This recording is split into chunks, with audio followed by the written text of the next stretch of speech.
ఏంటోనండి. ఎండాకాలం వస్తేనేమో ice creams అని, జ్యూస్‌లని, వాటర్‌లని, ఏసీలని, కూలర్‌లని ఇయి తప్ప ఇంకేమీ గుర్తురాదు. అదే వర్షాకాలం వస్తే ఇట్లాంటి మొక్కజొన్న పొత్తులని, నెక్స్ట్ బజ్జీలని, సమోసాలని ఇంకా వేడివేడిగా స్పైసీగా ఉన్నయే ఎంచుకుంటూ ఉంటాం. మొత్తానికి ఏం చెప్తున్నానంటే స్వీట్ కార్న్ ఇట్టగా నేను చేసినట్టు చేశారనుకో, అయ్య బాబోయ్! మీకు 10కి 10 మార్కులు పక్కా. అదీ కాకుండా తెగ మెచ్చేసుకుంటూ ఉంటారు. అట్టాగే క్రిస్పీగా తింటూ ఉంటారు. ఏంది స్వీట్ కార్న్ క్రిస్పీగా తగులుద్దా అని మీకు డౌట్ వచ్చేసింది కదా! మరి అక్కడేలా ఒక లాజిక్ ఉంది. ఏందమ్మి నువ్వు లాజిక్ అని చెప్పి లాంగ్ వీడియోలో సాగదీయవుగా, మామూలుగా చిన్నగా చెప్తావుగా. అయ్య బాబోయ్ పిన్ని గారు, నేనేమి సాగదీయను కానీ చక్కగా వివరంగా చెప్తానే.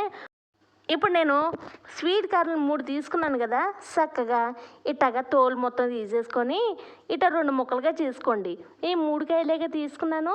ఇప్పుడు ఏం చేయాలంటే కుక్కర్ గిన్నెలో ఒక అర లీటర్ వరకు వాటర్ వేసుకొని మంచినీళ్ళే, తర్వాత 1 టేబుల్ స్పూన్ వరకు సాల్ట్ వేసి ఇట్లా మొక్కలన్నీ ఇట్లా తీసేయండి దీంట్లో. తర్వాత చక్కగా ఇట్టగా ఒక విజిల్ వరకు పెట్టుకొని చక్కగా మెత్తగా ఉడికిన తర్వాత ఒక విజిల్ సరిపోద్ది. 2 విజిల్ పెట్టారంటే మెత్తగా అయిపోద్ది. అందుకే ఒక విజిల్తో ఆపేసి చక్కగా ఇట్టా చల్లారిన తర్వాత మీరు చక్కగా ఇట్టాగా మొత్తం తీసేయండి. ఇప్పుడు ఒక బౌల్ తీసుకొని చక్కగా ఒక్కొక్క గింజ ఇలా చక్కగా ఒలిచేయండి. తర్వాత ఇవన్నీ ఇట్టా ఒలిచేసిన తర్వాత ఇప్పుడు టేస్ట్ తగ్గట్టు సాల్టు, హాఫ్ టేబుల్ స్పూన్ పసుపు, తర్వాత 2 నిమ్మకాయలని ఇట్లా 2 బద్దలుగా కట్ చేసుకొని చక్కగా ఇప్పుడు దీంట్లో పిండేసుకోండి. ఇట్లా పిండుకున్న తర్వాత ఓరోరో నేను అక్కడే చెప్పాను, నేను లాంగ్ వీడియోని లాగదీసి చెప్పేస్తూ ఉంటావనని. ఇప్పుడు నువ్వు చెప్పేది కూడా అదేగా. బండోడి దగ్గర కూడా ఇంతేగా, ఇలాగే దొరికిద్ది. అతను కూడా ఇట్టాగే ఇస్తారు, నువ్వేమో ఒలిచెత్తున్నావు, అతను ఒలవకుండా ఇస్తాడు అంతేగా. అయ్య బాబోయ్ మీకు లాజిక్ ఉందని చెప్పానుగా. ఇట్లా ఒక కడాయి పెట్టుకొని చక్కగా నూనెలో ఇట్లా ఏడుశనగకాయ గుళ్ళు గుప్పుడంతా వేసుకొని ఇట్లా దోరగా డీప్ ఫ్రై సరిపడినంత వేయించుకోండి. తర్వాత ఇట్లా వేగిన తర్వాత 2 రెబ్బల కరివేపాకు అట్టా ఇవి కూడా దోరగా వేగిన తర్వాత అదే కడాయిలో కార్న్ఫ్లెక్స్ మొక్కజొన్నవి ఇట్లా వేసుకుని దోరగా మీరు అవి కూడా వేయించుకోండి, గుప్పుడంతా అవి కూడా. ఇటు ఈ 3 రకాలు వేయించుకొని చక్కగా ఒక ప్లేట్లో వేసుకోండి.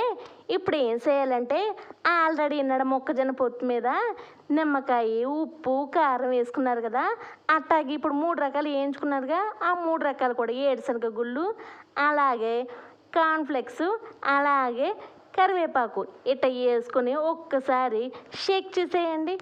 ఇట్లా మనం షేక్ చేశారంటే మొత్తం ఓవరాల్గా కలిసిద్ది. ఇంకా ఓవరాల్గా కలవలేదంటే ఇట్టా ఒక గెరెటితో చక్కగా అటు ఇటు కలుపుకోండి, ఇక సరిపోద్ది. ఇక ఓవరాల్గా మనకి మరి కార్న్ఫ్లెక్స్ వేసినప్పుడు మెత్తగా అయిపోతూ ఉంటాయి. మనం తినేటప్పుడే హడావుడిగా తింటేనే బాగుండుద్ది. లేదంటే ఒక అరగంట తర్వాత తిందాంలంటే అవి సప్పడిపోతాయి. అందుకనే మీరు తినే ముందే ఇట్టాగా అన్నీ కలిపేసుకొని ఇట్ట మీరు ఇక లాగిచ్చేయండి. మరి చూసారా, చూడ్డానికి కూడా ఎంత టేస్టీగా ఉన్నట్టుగా మనకి కళ్ళల్లోనే చెప్పేస్తున్నాం కదా. మరి అట్ట ఉండదు మనం చేసే పనితీరు పద్ధతి. మరి ఇంకెందుకు ఆలస్యం అవ్వకుండా చక్కగా ఈరోజు ఆదివారమేగా, కమ్మగా తింటారులే. ఇక ఇంతటితో ఈ వీడియో అయిపోయింది. అవును అన్నట్టు మర్చిపోయాను, రేపొద్దున ఏంటో తెలుసా వీడియో, రొయ్యి పొట్టు కారం చాలా టేస్టీగా ఉండిద్దిలే. అసలు ఆ పొట్టు కారం తినేప్పుడు మనకి ఇడ్లీలోను, దోశలోను, అట్లాగే అన్నంలోను అసలు వేరే కూరతో వేరే పచ్చళ్ళతో సంబంధం లేకుండా ఉండిద్ది. అయినా రొయ్యి పొట్టు కారం మీద చాలా పాటలు ఉంటాయిగా, ఏదో పాట వేయించుకొని పీచ్ వాయిస్తో పాడతాలే. వెళ్ళొస్తానే, బాయ్.